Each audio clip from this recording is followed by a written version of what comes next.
السلام علیکم۔ امید کرتی ہوں آپ سب خیریت سے ہوں گے۔ جی تو آج کی ایپیسوڈ پر اپنا ریویو دینا نہ بھولیں۔ آج کی ایپیسوڈ میں نے کافی دل سے لکھی ہے اور لانگ بھی لکھی ہے۔ آپ لوگوں سے رسپانس بھی اچھا مانگنا چاہتی ہوں۔ انشاءاللہ کل کی ایپیسوڈ موسٹ رومانٹک ہوگی۔ جو لوگ نہیں پڑھتے تو برائے مہربانی کل کے ایپیسوڈ سے وہ لوگ دور رہیے گا۔ میں کوشش کروں گی کہ میں کل کی ایپیسوڈ بھی لانگ دوں، بٹ آج کی ایپیسوڈ میں نے 20,000 کی لکھی ہے، مطلب کافی لانگ لکھی ہے اور لکھنا آسان کام نہیں ہوتا، تو میں تھک گئی تھی اس لیے میں نے آگے نہیں لکھا، ورنہ میرا ارادہ تھا میں آپ لوگوں کو آگے بھی لکھ کے اور جو ہے دوں سین کہ آگے کیا ہونے والا ہے، لیکن پھر دل نہیں کیا سو وہ کل دوں گی۔ جنہوں نے چینل کو سبسکرائب نہیں کیا وہ چینل کو سبسکرائب کر لے بنا وقت ضائع کیے۔ چلتے ہیں آج کی ایپیسوڈ کی طرف۔ کیسا یہ عشق ہے از قلم ہبہ خان، قسط نمبر 19۔ حمیرہ بیگم کی میت کو لا کر گھر کے لانچ میں رکھا گیا تھا۔ محلے کے سارے لوگ، پڑوسی، رشتہ دار، سب لوگ گھر میں جمع ہو گئے۔ حمیرہ کی اچانک موت پر سب تشدد میں تھے۔ ابھی کچھ گھنٹوں پہلے تو وہ سب کے ساتھ ہنس ہنس کر مل رہی تھی اور ابھی کفن میں لپٹی دنیا والوں سے منہ موڑ چکی تھی۔ اس اچانک موت پر میرل کا بھی ماہم جیسے ہی حال تھا۔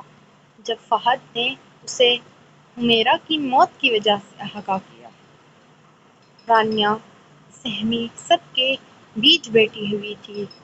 اس کو اپنی اماں کی یاد آ گئی تھی۔ اس کی اماں بھی تو اس کو چھوڑ کر اللہ جی کے پاس چلی گئی تھی۔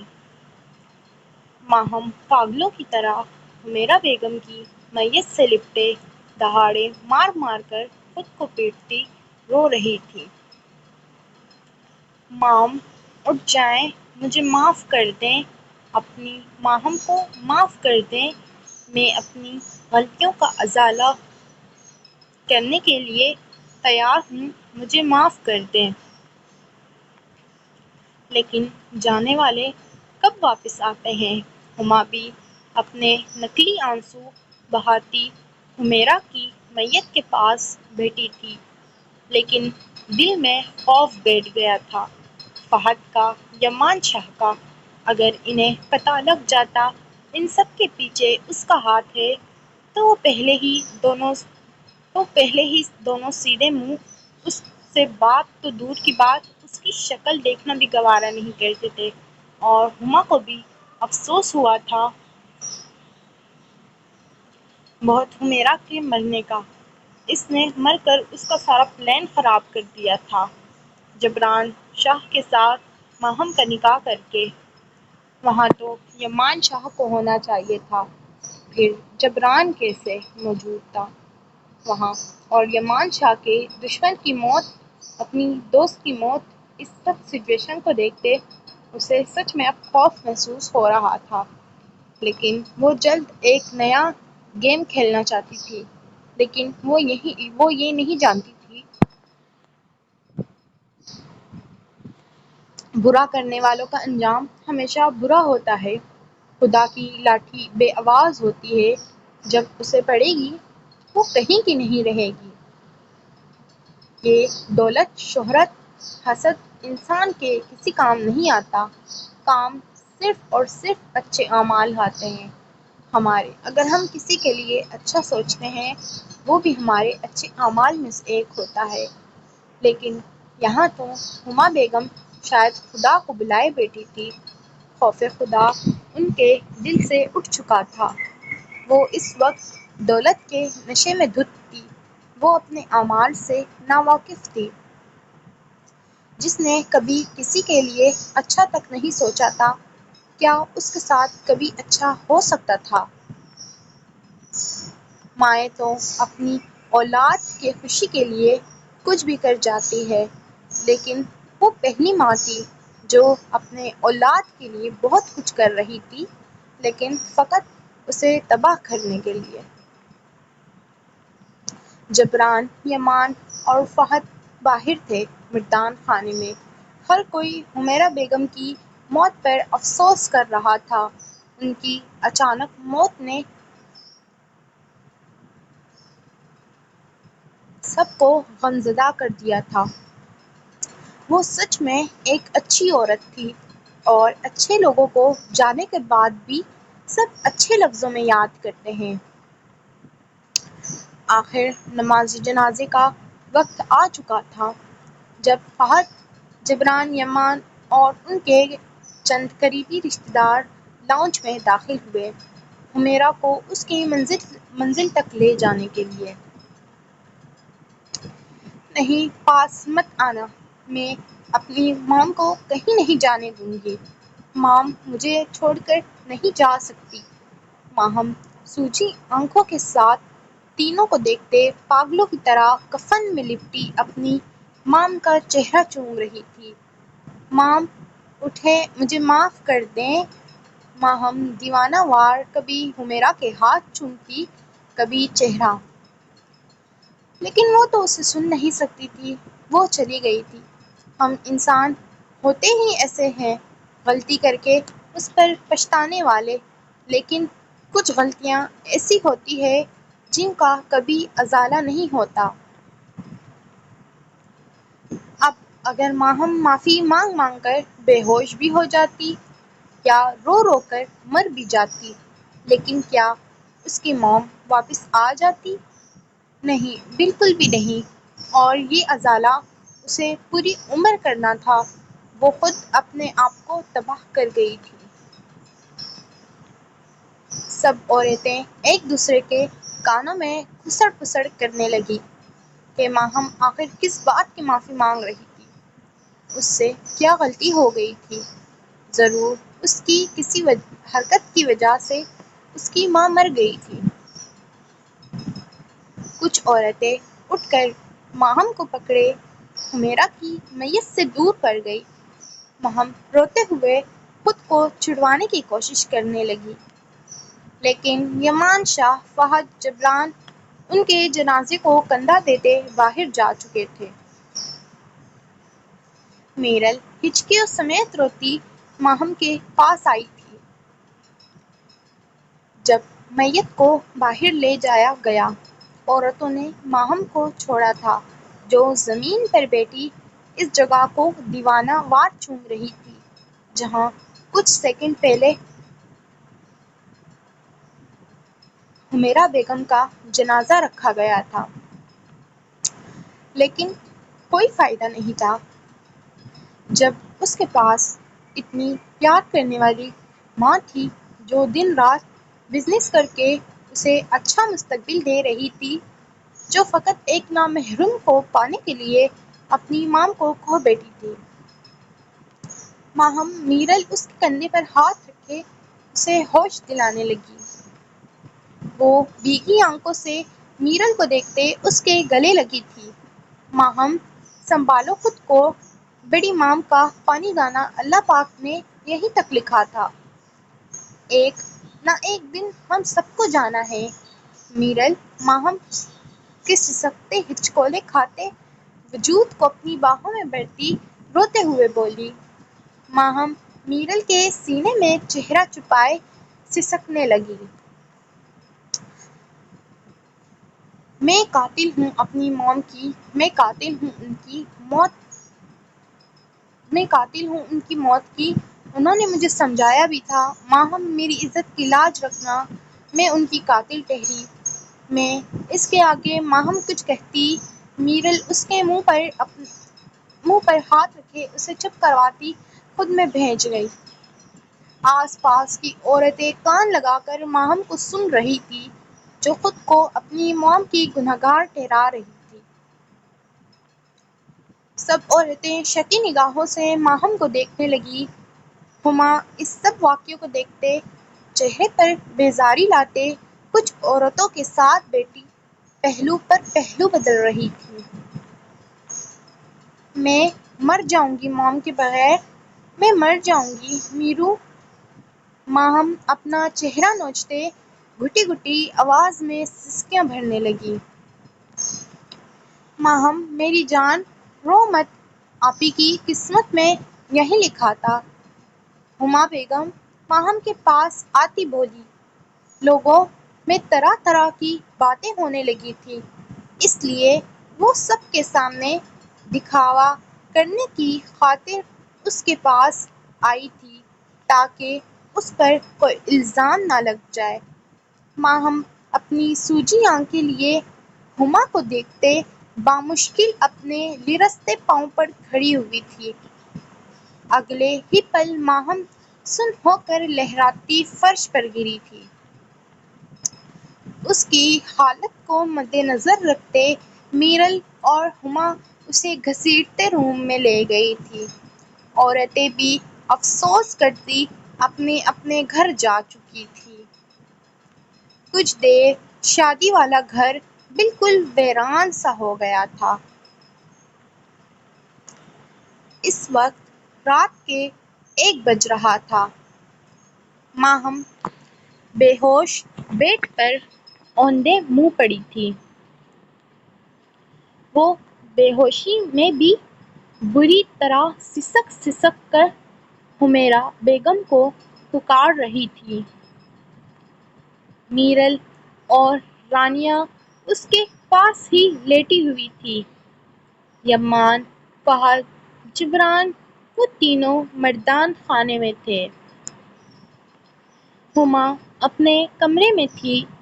گھڑی میں وقت دیکھتے یمان شاہ کو رانیہ کا خیال آیا تھا، جسے اس نے شام سے دیکھا تک نہیں تھا۔ جب میت کو لے کر جا رہے تھے تب ہی ایک نظر اس نے اس کے وجود پر ڈالی تھی، جو ایک کونے میں پڑی بری طرح لرز رہی تھی۔ فہد اور جبران سے فریش ہونے کا کہتے وہ اپنے کمرے میں آیا تھا۔ اپنا کمرہ خالی دیکھتے وہ سمجھ گیا تھا رانیہ میرل کے ساتھ ہی سو گئی ہوگی۔ یمان نے جیسے ہی میرل کے کمرے کا دروازہ کھولا، اسے پہلے نظر میں ہی صوفے پر لیٹی اپنی پرنسس نظر آ گئی تھی۔ یمان شاہ اس کے وجود کو اپنی باہوں میں بھرتا اپنے کمرے میں لے آیا تھا۔ اسے گہری نیند میں سوئے دیکھ یمان شاہ نے اسے اٹھانے کی غلطی نہیں کی تھی۔ وہ خود بھی کافی تھک چکا تھا، اوپر سے اس کے سر میں شدید قسم کا درد ہو رہا تھا۔ اپنے کپڑے بدلتا وہ رانیہ کو باہوں میں بھرتے سو گیا تھا۔ صبح کے 8 بجے ماہم کی آنکھ کھلی تھی۔ اس کے سر میں شدید قسم کا درد ہوا تھا۔ اپنی مام کو یاد کرتے ایک بار پھر وہ سسکی تھی۔ اپنے قدم بامشکل گھسیٹتے وہ باہر آئی تھی۔ ہما کو باہر لاؤنج میں صوفے پر موبائل میں مسکراتے مگن دیکھ کر ماہم کے دل کو کچھ ہوا تھا۔ اس مکار عورت کے کہنے پر ہی تو وہ اپنی ماں کی قاتل ٹھہری تھی۔ اپنے قدم گھسیٹتے ماہم ہما تک پہنچی تھی۔ ہما نے اپنی نظریں اٹھا کر ماہم کو دیکھا تھا۔ ابھی وہ کچھ کہتی، چٹاخ چٹاخ چٹاخ 3 تھپڑوں کی آواز فضا میں گونجی تھی۔ ہما اپنے چہرے پر ہاتھ رکھتی بے یقینی سے ماہم کی طرف دیکھنے لگی۔ ڈاین، ذلیل عورت، تم نے میری ماں کو مجھ سے چھین لیا۔ اب تو تمہارا دل خوش ہو گیا ہوگا۔ مجھے غلط راہ پر لانے والی بھی آپ ہیں۔ میری سگی خالہ مجھ سے میری ماں کو چھین گئی، مجھے باغی بنا گئی۔ ہما کو گلے سے پکڑے ماہم غضبناک انداز میں اسے جھنجھوڑتے چیخ رہی تھی۔ اس کی چیخ سنتے مردان خانے سے یمان شاہ، فہد ملک، جبران شاہ بھی بھاگتے اندر آئے تھے۔ میرل اور رانیہ بھی اپنے اپنے کمروں سے نکلی تھی۔ بے غیرت لڑکی، سب کچھ کر کے مجھ پر الزام لگاتی ہو۔ اپنا گلا ماہم کے ہاتھوں سے چھڑواتے ہما نے اسے تھپڑ مارنے کے لیے ہاتھ اٹھایا تھا۔ جب اس کا ہاتھ فضا میں رکا تھا، جبران تن فن کرتا ہما تک پہنچتا اس کے ہاتھوں کو ماہم سے دور جھٹکے تھے۔ خبردار، اگر میری بیوی کو ہاتھ بھی لگایا، یہ ہاتھ آپ کے جسم سے جدا کرنے میں مجھے وقت نہیں لگے گا۔ جتنا برا کرنا تھا آپ نے اس کے ساتھ وہ آپ کر چکی ہیں۔ اب یہ میری عزت ہے، جبران ہذیانی انداز میں چیخا تھا۔ جبران کو دیکھتے ہما مکروہ مسکراتی تالیاں بجانے لگی۔ واہ واہ واہ، اپنی ماں کی قاتل تو یہ خود ہے، جو اپنی نفس کی خواہشات کے لیے اپنی جھوٹی پریگننسی رپورٹ بنا کر یمان شاہ کو بلیک میل کرنے والی تھی۔ تف ہے تم پر جبران شاہ، تم ایک ایسی لڑکی سے نکاح کر بیٹھے ہو جو ہر مرد کے ساتھ ناجائز تعلقات بناتی ہے۔ اس کے آگے ہما اور کچھ کہتی چھٹا کے ساتھ ایک زوردار تھپڑ ہما کے چہرے پر پڑا تھا جو اس کے حواس تک کو جھنجھوڑ گیا۔ اتنے گھٹیا الزام پر ماہم کو اپنے پیروں پر کھڑا رہنا مشکل لگ رہا تھا۔ اس سب واقعے کو یمان شاہ فہد ملک انجوائے کر رہا تھا۔ کسی نے بھی جبران کو نہیں روکا تھا۔ کیا ہوا، جاگ گئی غیرت؟ تمہاری بیوی نے تو طوائفوں کو بھی پیچھے چھوڑ دیا۔ توبہ توبہ، ہما افسوس بھری مسکراتی نظر ماہم پر ڈالتی اپنے کمرے میں چلی گئی تھی۔ ماہم کو لگا زمین پھٹ جائے اور وہ اس میں سما جائے۔ اگر وہ مزید کھڑی ہوتی وہاں، انہیں اس بات کا اندازہ تھا ضرور وہ جبران شاہ کے ہاتھوں قتل ہو جاتی۔ جبران شاہ نے اپنے پیچھے سسکتی ہوئی ماہم کو خود سے دور جھٹکا تھا۔ ماہم اپنے پچھتاؤ پر سسک رہی تھی۔ ایک کاٹدار نظر ماہم پر ڈالے جبران مردان خانے کی طرف چل دیا۔ اس وقت اس کا غصہ ساتویں آسمان پر تھا۔ اس سے برداشت نہیں ہو رہا تھا اس سے منسلک لڑکی کے لیے کوئی اتنے گھٹیا لفظ استعمال کرے۔ اگر فہد کا خیال نہ ہوتا تو وہ کب کا ہما کا سر اس کے دھڑ سے الگ کر دیتا۔ میرل ماہم کو سنبھالتی کرسی پر بٹھا گئی۔ رانیہ بھی اس کے ساتھ بیٹھی یہ سب تماشے دیکھ رہی تھی۔ اسے بالکل بھی سمجھ نہیں آ رہا تھا آخر اس گھر میں کیا ہو رہا تھا۔ اپنے کمرے میں آتی ہما غصے سے پاگل ہوتی اپنے بال نوچنے لگی۔ آج اس نے ماہم اور جبران سے تھپڑ کھایا تھا، یہی سوچ سوچ کر اس کے سینے میں لگی آگ بھڑکنے لگی۔ اس کے دونوں گال سوج چکے تھے۔ اسے اپنے جبڑے میں ابھی بھی درد محسوس ہو رہا تھا۔ آہ میں چھوڑوں گی نہیں کسی کو بھی، مار ڈالوں گی، سب کو تباہ کر دوں گی۔ یہ سب میرا ہے، یہ جائیداد، یہ گھر، یہ سب میرا ہے۔ میں اتنی آسانی سے تم لوگوں کو اسے چھیننے نہیں دوں گی۔ ہما ہذیانی غصے میں چیختی، اپنے کمرے کے سامان کو بکھیرنے لگی۔ اپنے آپ کو ریلیکس کرتی وہ بہت کچھ سوچنے لگی۔ شاید وہ لوگوں کی زندگیاں تباہ کرنے کے لیے ہی تو پیدا ہوئی تھی۔ آج حمیرہ بیگم کا تیجا تھا۔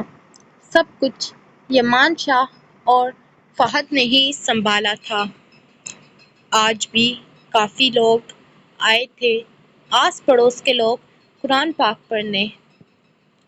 ہما کل کے دن کے بعد اپنے کمرے میں بند تھی۔ وہ ایک بار بھی کمرے سے باہر نہیں نکلی، نہ ہی اس کے پاس جانا کسی نے گوارا کیا تھا۔ کھانا بھی وہ میڈ کو کہتے اپنے کمرے میں منگوا لیتی۔ ماہم 3 دنوں سے ایک کونے میں بکھری حالت میں پڑی تھی۔ اس نے ابھی تک اپنا باہری لباس تبدیل نہیں کیا تھا۔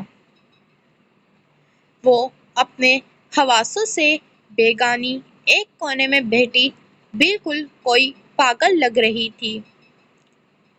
کوئی اسے دیکھ کر کہہ نہیں سکتا تھا یہ وہی ماہم تھی جو لندن سے آئی تھی۔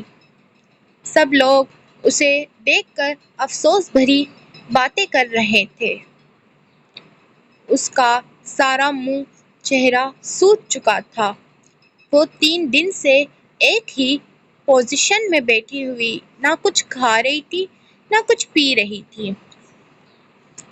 3 دن پہلے اپنی موم کی درد بھری باتیں یاد کرتے بس روتی رہتی۔ میرل نے اسے کتنی دفعہ کھانا کھلانے کی کوشش کی لیکن وہ کسی بھی حال میں کھانا کھانے کو تیار نہیں تھی۔ اپنوں کے جانے کا دکھ ہوتا ہی ایسا ہے، سب چیزوں سے دل اچاٹ ہو جاتا ہے۔ سب لوگ حمیرہ کی مغفرت کی دعا کر کے کھانا وانا کھا کر اپنے اپنے گھر جا چکے تھے۔ یمان، جبران، فہد لاؤنج میں بیٹھے کل کے واقعے کے بارے میں گفتگو کر رہے تھے جب میرل آنکھوں میں موٹے موٹے آنسو لائے لاؤنج میں آئی۔ فہد اس کا آنسو سے تر چہرہ دیکھتے پریشانی سے کھڑا ہوا تھا۔ کیا ہوا میرل، رو کیوں رہی ہو؟ وہ ماہم کچھ کھا نہیں رہی، 3 دن سے بس پاگلوں جیسی باتیں کر رہی ہے، مر جائے گی، خود کو مار دے گی۔ اپنے آنسو صاف کرتے اس نے امید بھری نظر جبران شاہ پر ڈالی۔ وہ تو اس کا محافظ تھا، کیا پتا اس کے ہاتھوں بھی وہ کچھ کھا لیتی۔ تم پریشان نہ ہو گڑیا، مجھے دو، میں کھلا دیتا ہوں کھانا۔ ویسے بھی کچھ دیر میں اسے رخصت کر کے اپنے ساتھ لے جاؤں گا۔ جبران میرل کے سر پر شفقت سے ہاتھ رکھے میرل کے ہاتھوں سے بریانی کا پلیٹ لیتے اس کے کمرے میں گیا تھا۔ جبکہ رخصتی کا سن کر میرل نے فہد کی طرف سوالیہ نظروں سے دیکھا تھا۔ گڑیا، رانیہ کہاں ہے؟ رانیہ کو پورے گھر میں نہ پا کر یمان شاہ پریشانی سے بولا۔ بھیا، وہ میرے روم میں سو رہی ہے، جاؤ اسے اٹھا کر لاؤ، بولو شاہ بلا رہا ہے روم میں۔ یہ کہتے یمان شاہ اپنے کمرے کی طرف چل دیا۔ آج کتنے دن بعد ہی وہ اپنی پرنسس کو محسوس کرنے کا خواہش مند ہوا تھا، لیکن ایک اس کی پرنسس تھی جو اینی ٹائم سوتی رہتی تھی۔ وہ کمرے میں داخل ہوا جب اس کی نظر بیڈ کے ایک کونے میں پڑی بکھری حالت میں پڑی ماہم پر پڑی۔ یہ کھانا کھاؤ، تمہارے لاڈ نخرے برداشت کرنے والا اب کوئی نہیں ہے، جو تھی اسے تم اپنے ہاتھوں سے کھو چکی ہو۔ کھانا کھا کر بنا چوں چرا کیے پیکنگ کرو، ہمیں یہاں سے جانا ہے۔ بہت شوق ہے تمہیں پریگننٹ ہونے کا، تمہاری یہ خواہش میں اپنے گھر جا کر پوری کروں گا۔ سرد نظروں سے میرل کو دیکھتے جبران غراتے بولا۔ اسے اس بیوقوف لڑکی پر شدت سے غصہ آ رہا تھا، لیکن وہ اسے معاف نہیں کر سکتا تھا۔ ماہم نے خالی خالی نظریں اٹھا کر جبران کی طرف دیکھا۔ مجھے طلاق چاہیے، مجھے تمہارے ساتھ نہیں رہنا، وہ بامشکل اپنے لہجے کو لڑکھڑانے سے روکتی بولی۔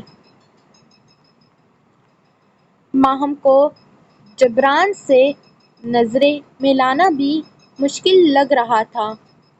3 دن پہلے وہ اس کے لیے نامحرم تھا، اس کے پسندیدہ شخص کا جگری یار تھا، اور اب وہ اس کا شوہر تھا۔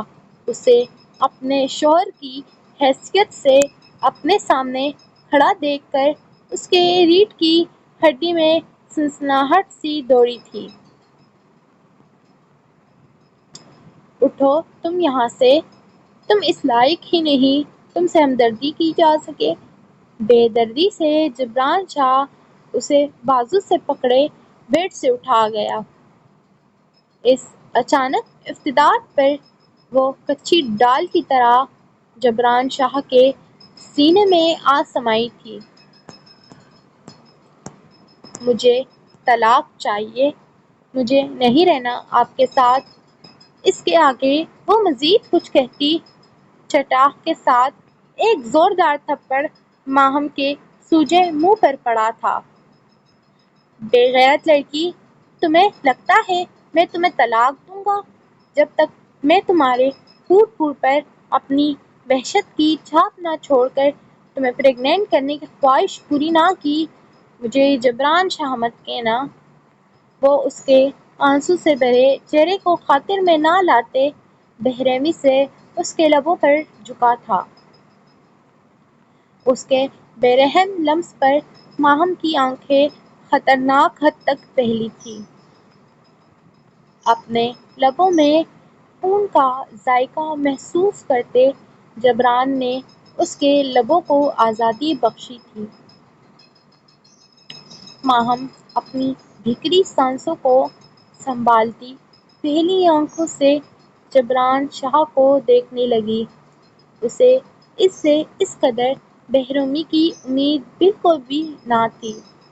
اب اگر طلاق جیسا بیہودہ الفاظ اپنے لبوں سے نکالا، جبران شاہ تمہارے ان لبوں کو زخمی کرنے میں ذرا وقت نہیں لگائے گا۔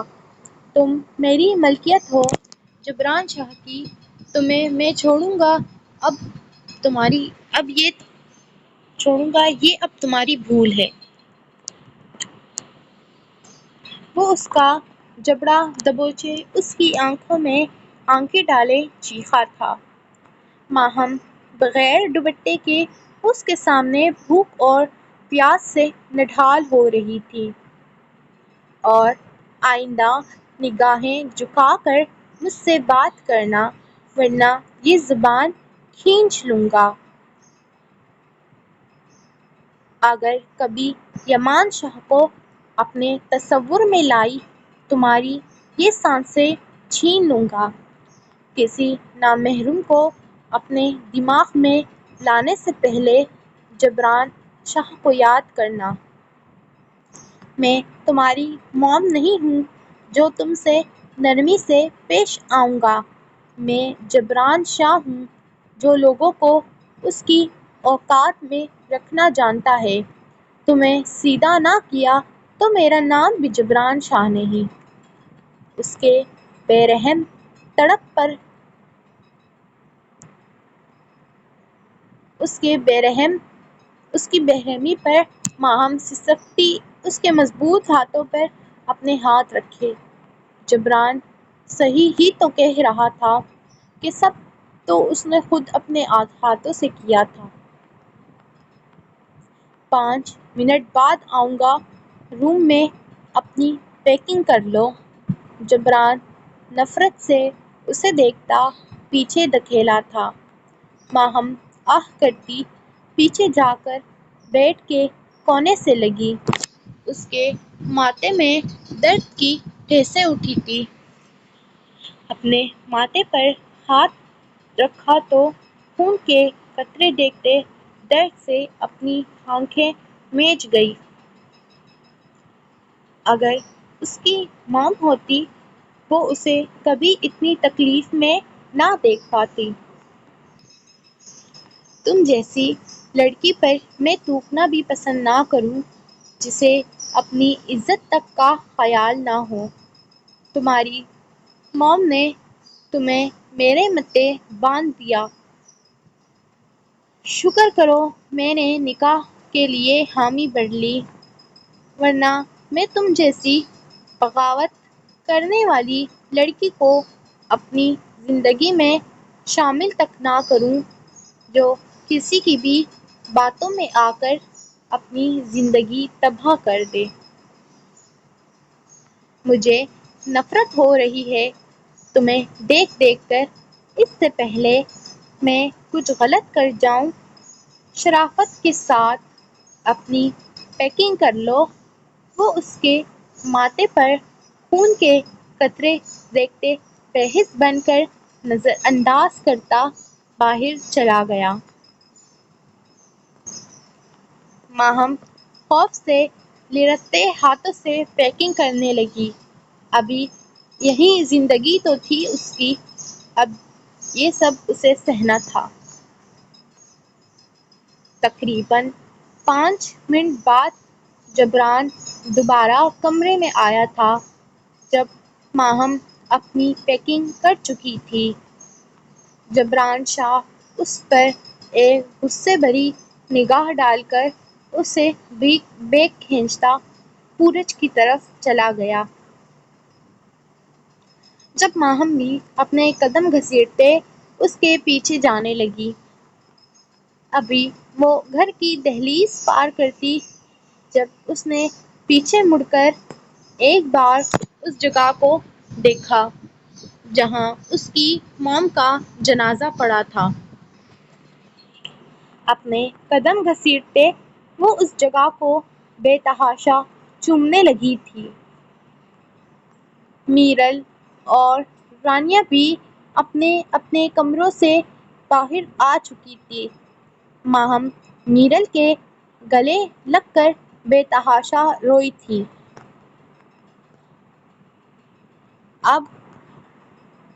اب یہ ڈرامہ بند کرو، میرے پاس وقت نہیں ہے، جلدی کرو۔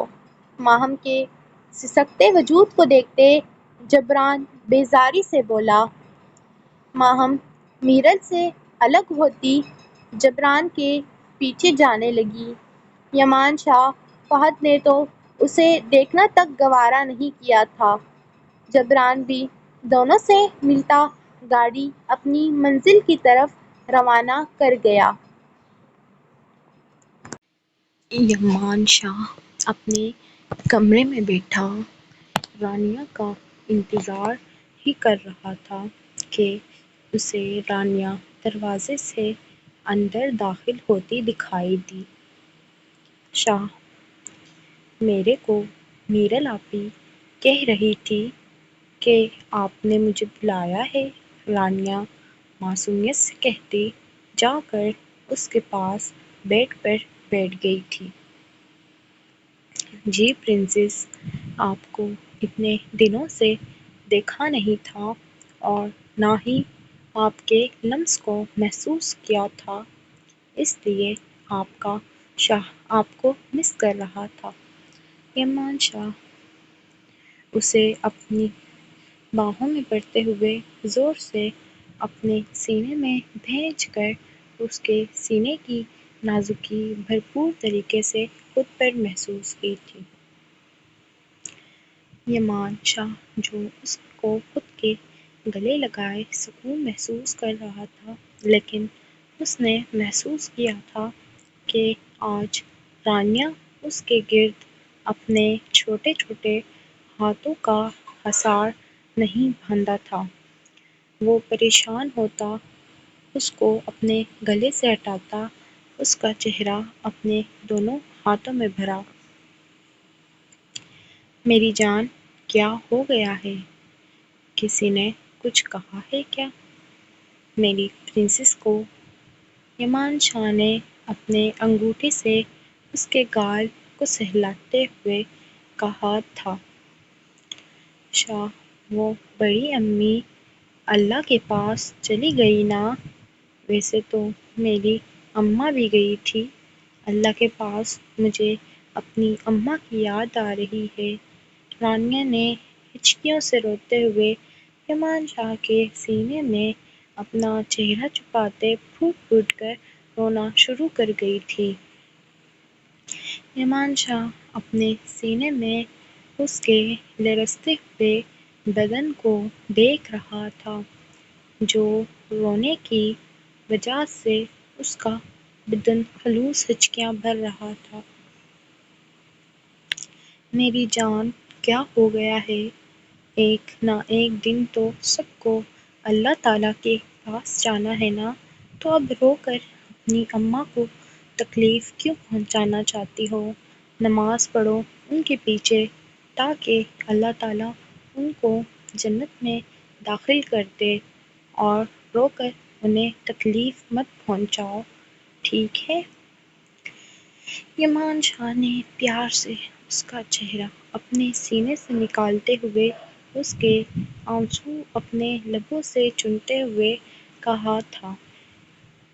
رانیہ اس کے اس طرح سے اپنے قریب آنے پر اپنے دھڑکتے ہوئے دل کے ساتھ اپنے ہاتھوں سے اپنی آنکھوں کو بے دردی سے صاف کرکے اس کی طرف دیکھنے لگی۔ شاہ، میرے کو نماز پڑھنا نہیں آتا۔ رانیہ شرمندگی سے سر جھکا گئی۔ اسے تو نماز پڑھنا نہیں آتا تھا، نہ اس کی اماں نے کبھی اسے پڑھانا سکھایا تھا، اسے تو صرف لوگوں سے بھیک مانگنا آتا تھا۔ یمان شاہ نے افسوس سے اپنی آنکھیں بند کی تھیں۔ میں سکھا دوں گا پڑھانا، کل سے پھر مل کر دونوں صبح فجر ادا کریں گے۔ اس کے ماتھے پر اپنے لب رکھتے بولا۔ رانیہ اس کی طرف دیکھ کر ہاں میں سر ہلا گئی تھی۔ ٹھیک ہے میری پرنسس، اب چپ کر جاؤ، میرے قریب آؤ، تاکہ تمہارا شاہ تمہیں محسوس کرے۔ ویسے بھی میرے سر میں شدید درد ہے، اور میری دوا تم ہی ہو۔ یمان شاہ نے اسے اب اپنے مزید قریب کرتے ہوئے اپنی گود میں بٹھایا، اور ساتھ ہی اس کی گردن پر سے اس کے چھوٹے بالوں کو ہٹاتے ہوئے شدت سے جھکا وہاں اپنے لبوں کا لمس نہایت ہی نرمی سے چھوڑتے رانیہ کو ولکھلانے پر مجبور کر چکا تھا۔ شاہ، کیا کر رہے ہیں؟ اگر آپ کے سر میں درد ہو رہا ہے تو لائیں میں آپ کا سر دبا دیتی ہوں۔ رانیہ نے بات کو بدلنے کے لیے یمان شاہ سے کہا تھا، تاکہ اس کا دھیان اس پر سے تو ہٹے، لیکن اس کا شاہ تو ہنوز اس کی گردن میں چہرہ چھپائے اس کی گردن پر جگہ جگہ لو بائٹ بنا رہا تھا، وہ بھی نہایت نرمی سے۔ شاہ کی جان، آپ کو میرا سر دبانے کی ضرورت نہیں ہے، بس یہیں پر میرے پاس لیٹو، میں خود ہی پرسکون ہو جاؤں گا۔ یمان شاہ بیڈ پر لیٹا اور ساتھ ہی اسے اپنے سینے کے اوپر لٹا دیا۔ اس کے کمر کے گرد اپنے دونوں بازو حائل کرتے اسے شدت سے اپنی باہوں میں بھینچ لیا تھا۔ شاہ تو کیا کر رہا ہے؟ مجھے سانس نہیں آ رہی، اتنی زور سے پکڑا ہے میری ہڈی ٹوٹ جائے گی۔ رانیہ نے اپنے درد پر قابو پاتے ہوئے چیخ کر کہا تھا۔ رانیہ کے اس طرح بچوں جیسے انداز میں چیخنے پر یمان شاہ نے اپنی مسکراہٹ ضبط کی تھی۔ واقعی میں وہ اپنی چھوٹی سی بیوی کے پاس، اپنی پرنسس کے پاس آ کر سارے دکھ درد کو جیسے بھول بیٹھا تھا۔ اس کا سر جو 3 دن سے نہایت ہی بری طرح سے درد کا شکار تھا، اس کی پرنسس کو بس پاس بیٹھنے کی ہی دیر تھی کہ اس کا سر درد ٹھیک ہو گیا تھا۔ یمان شاہ نے مسکرا کر اپنے حصار کو رانیہ پر جان بوجھ کر مزید سخت کر لیا تھا کہ رانیہ درد سے کھرا اٹھی تھی۔ یمان شاہ نے اس کے کھرا کرتے دیکھ کر جلدی سے اپنے حصار کو اس پر ڈھیلا چھوڑے اسے دیکھا تو وہ غصے سے اس کی طرف ہی دیکھ رہی تھی۔ اس کی چھوٹی سی ناک پر غصے کو دیکھ کر یمان شاہ کے چہرے پر گہری مسکراہٹ آئی تھی۔ رانیہ نے غصے سے جھک کر اس کی گردن پر ابھری ہوئی ہڈی پر زور سے اپنے دانت گاڑے تھے۔ یمان شاہ اپنی گردن کی ہڈی پر اس کے دانتوں کا لمس محسوس کرتے حیران ہو گیا تھا۔ اسے اپنی پرنسس سے اتنی بے رحمی کی امید بھلا کہاں تھی، لیکن وہ ابھی چھوٹی تھی، ان باتوں کو سمجھ نہیں پا رہی تھی اور اس نے غصے سے یمان شاہ کے جذبات کے ساتھ بری طرح کھلواڑ کر دیا تھا۔ رانیہ تو صرف شاید اپنا بدلہ اتارنے کے لیے ایسا کر رہی تھی، لیکن یمان شاہ کی آنکھوں میں اب آہستہ آہستہ سے اس کی غربت کی سرخی چھا رہی تھی۔ اپنی گردن کی ہڈی پر میٹھے سے لمس کو محسوس کرتے یمان شاہ نے اس کی کمر کے گرد اپنے حصار کو دوبارہ سے تنگ کر کے اسے جھٹکے سے اوپر اٹھایا، جس سے رانیہ کے دانتوں سے اس کی گردن کی ہڈی چھوٹتے ہی یمان شاہ اس کے لبوں کو اپنے لبوں کی قید میں لے کر بری طرح اس کی سانسیں چرانے لگے۔ سین ٹو بی کنٹینیو۔ اچھے ریویو پر ہی اگلی ایپی موسٹ رومانٹک دوں گی، کیا پتا لانگ بھی دے دوں اگر آپ لوگ ریویو اچھا دیں۔ تو ملتے ہیں نیکسٹ ایپیسوڈ میں، دعا میں یاد رکھیں۔ اللہ حافظ۔